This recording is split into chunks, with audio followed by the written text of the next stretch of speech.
Recently, I delved into a prototype of Urban Chaos Riot Response that dated a couple years back before release. It was just a single level and it was under a different publisher and developer, and title for that matter. It was called Roll Call. The concept was the same, but the execution was very different. Well, some people recommended that I check out a later prototype for it, because this was one made in October 2004, before Argonaut Games shut down. It's the result of all their work on Roll Call before it was handed off to another studio, in this case Eidos and Rocksteady. And it's strange to go through because it both expands on what was in the Roll Call May build, and there's also less of it. It's best just go bit by bit to explore it. You took your time getting here. Okay, we need to get inside the building. Follow us and cover our backs.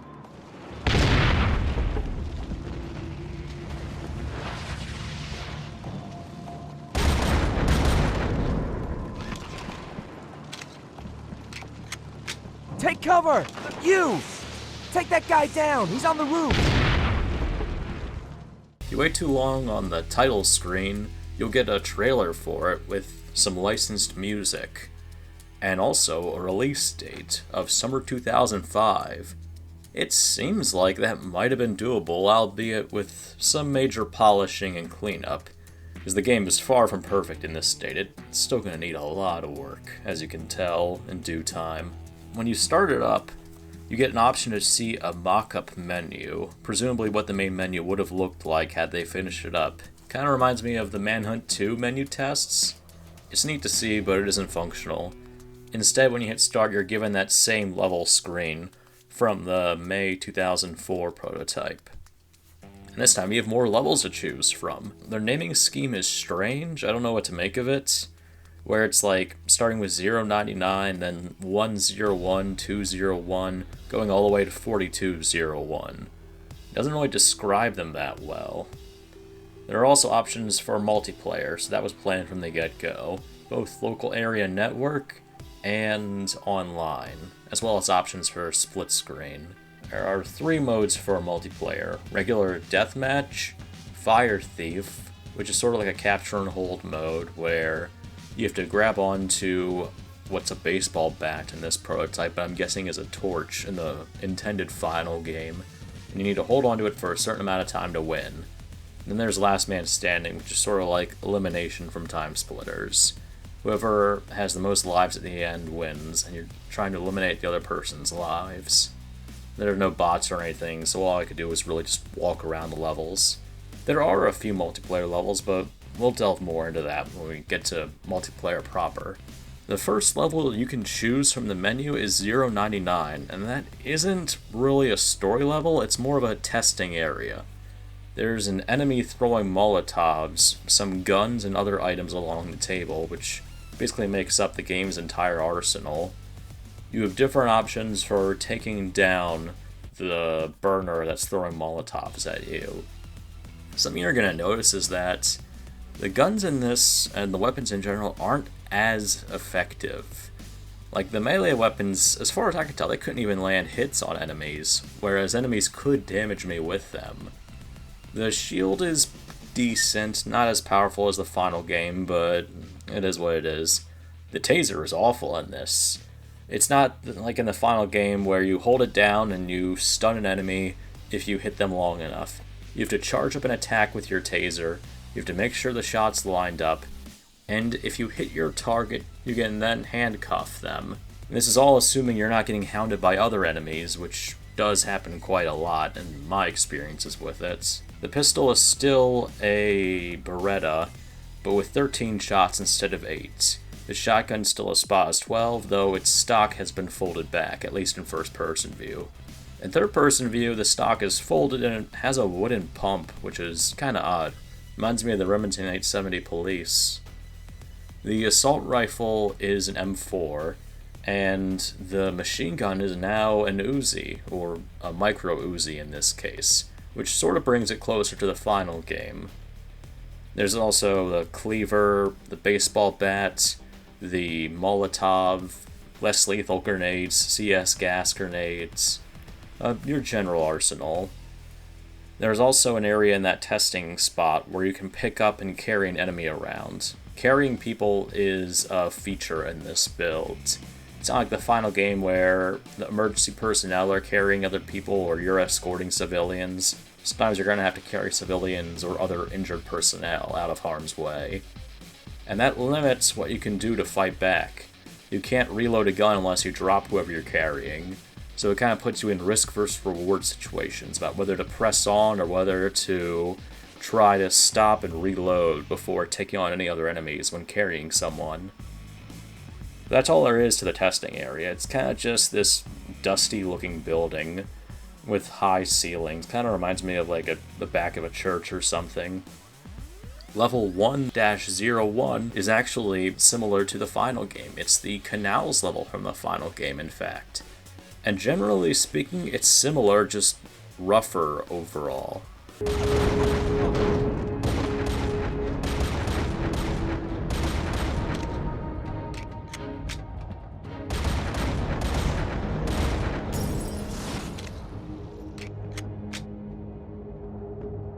Thanks, I thought I was gonna die. The burners came out of nowhere. Jane, my partner's down there. We never found the people we were called out to help.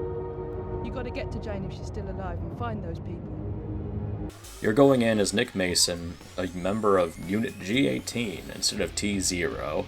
The burners are attacking people downtown at the canals, and you have to intervene. It's the middle of winter, and things are intense. It's kind of tougher in a way, but not so much because of the difficulty, but because of unfinished and not really well-working features. Grenades are slow to throw, and they aren't really that effective except against stationary targets. So I found it was best just to stick with your pistol and to try to get headshots on enemies. Because the taser's worthless in this, the shield bash is decent, but the melee weapons just suck. The voice acting is all by developers or placeholder VAs, so it's also rough. You can tell that a British studio worked on it from all the British accents here.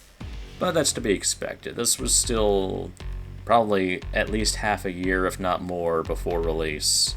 It still needed time to be polished up and completed. Anyway, you're going through the level, you're rescuing civilians from the burners, and fighting your way through in general. The burners still don't look that good here.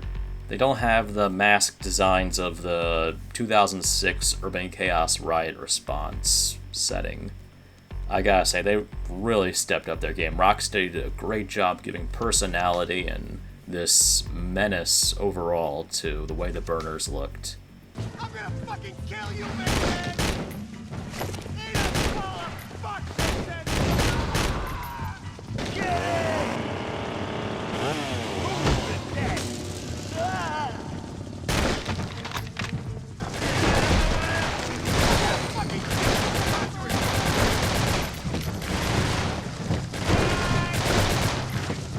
The voice acting for the burners is okay for placeholder stuff.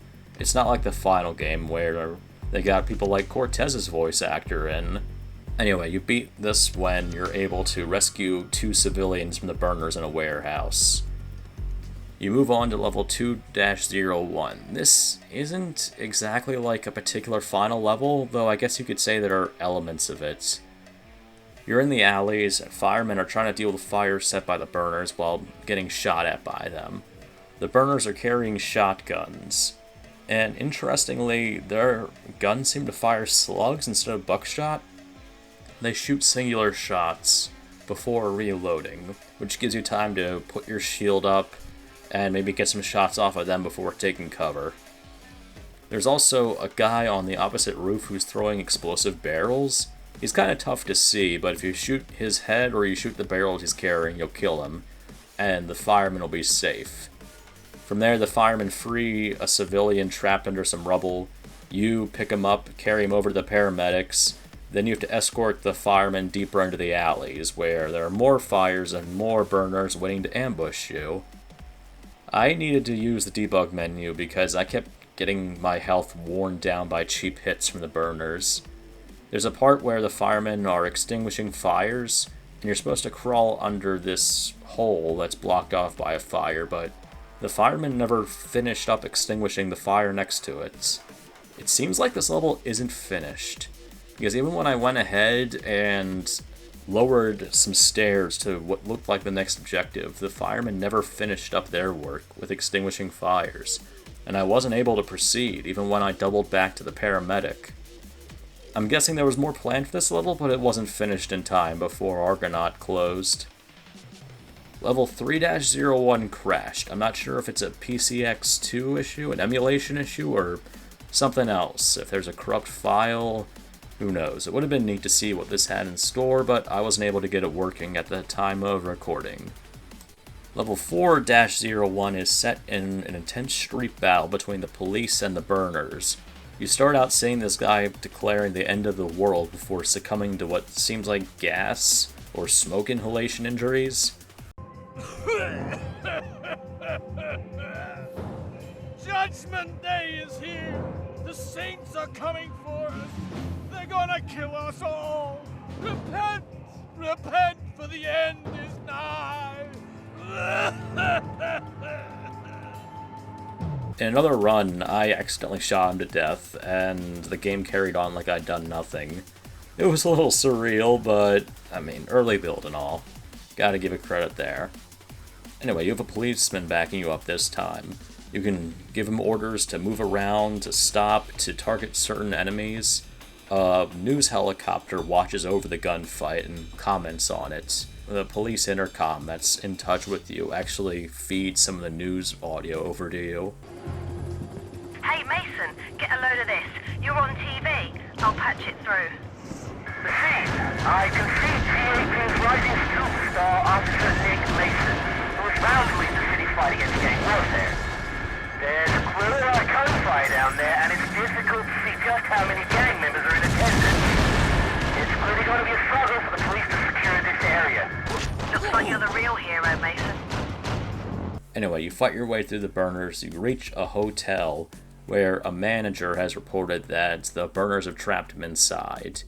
Fight your way inside and you find burners with chainsaws cutting down doors to come attack you. They're a pretty cool enemy, sort of like a tougher, deadlier version of the melee burners. And upon finding the manager, you have to get him out of the building. This is also where the burners with dual machine guns or dual micro Uzis appear. And they can take down your health real fast, they're real dangerous, you have to deal with them quickly. Funny thing is, that enemy actually resembles one from the final game, just with a different design. I mean, dual Uzi enemies pop up in the final Urban Chaos, and you can actually dual wield Uzis when you grab theirs. Chainsaw enemies also appear in the final game, so it's funny to see some of these parallels, like with the Molotov burners, chainsaw burners, and the dual Uzi burners. The shotgun ones are a little more generic. And we don't have cleaver burners here, just the baseball bat ones. Anyway, you bring the manager to the paramedics, and some burners atop the fences nearby ambush you one last time. You fight them off, and then it's mission complete. Hey, pig, I thought we had an agreement. You know the rules, this is our turf, so get the fuck out!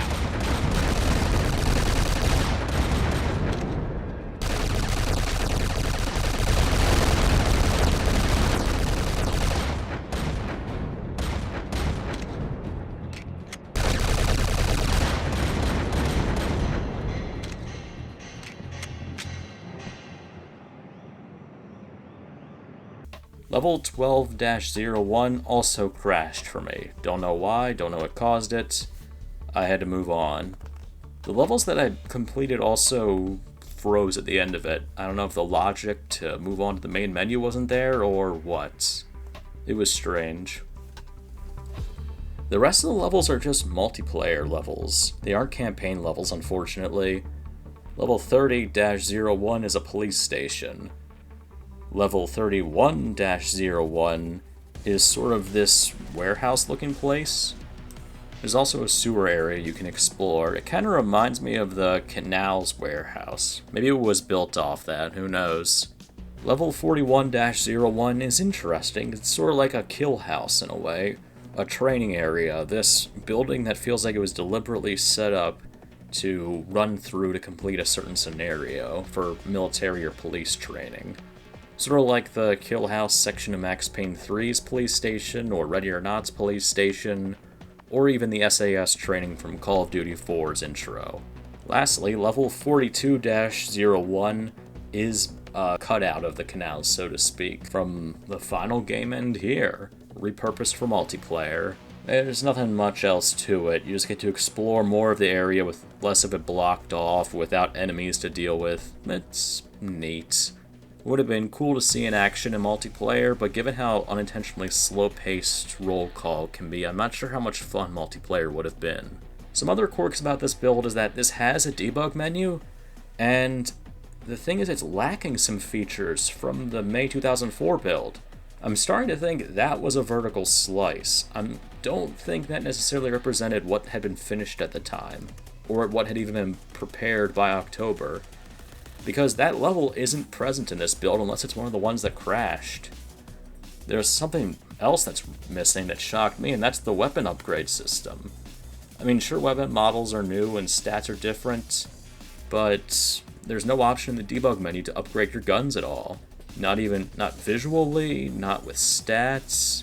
It's bizarre. I don't know if they were thinking about cutting it at this point, or if they hadn't implemented it, and if it was only available in this vertical slice. It's really strange.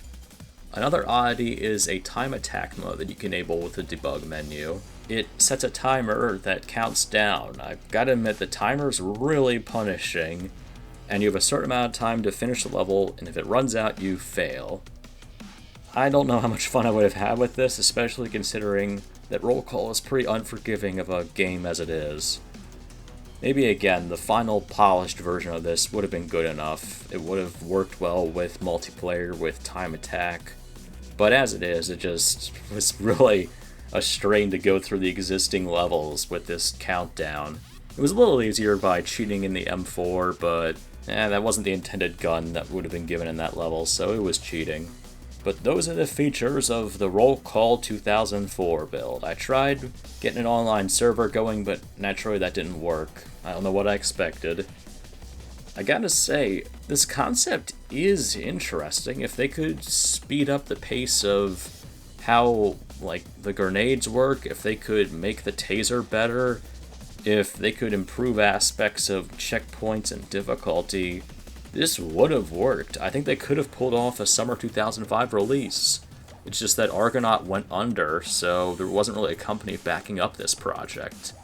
So it makes sense why Eidos eventually swooped in to take it, and Rocksteady went on to give a really good first showing as a developer here. All things considered, I'm happy with the way we got Urban Chaos Riot Response. I think that was the best version of this concept we would have gotten, but it's still cool to play roll call, and to see how the concept evolved from early on. Now, there are a couple more prototypes for Urban Chaos, but these are later, after the name change and the studio change and all that. There's one I'm playing through that's from February 2006 right now, a few months off before release. And when I'm done with that, I'll let you guys know what I think of it. Anyway, would you have played Roll Call or Urban Chaos if it had been like this? Do you think that it could have made that summer 2005 release, or do you think that it still had too much work to be able to hit that, even with crunch? Let me know what you guys think in the comments. Thank you all for watching. Take care.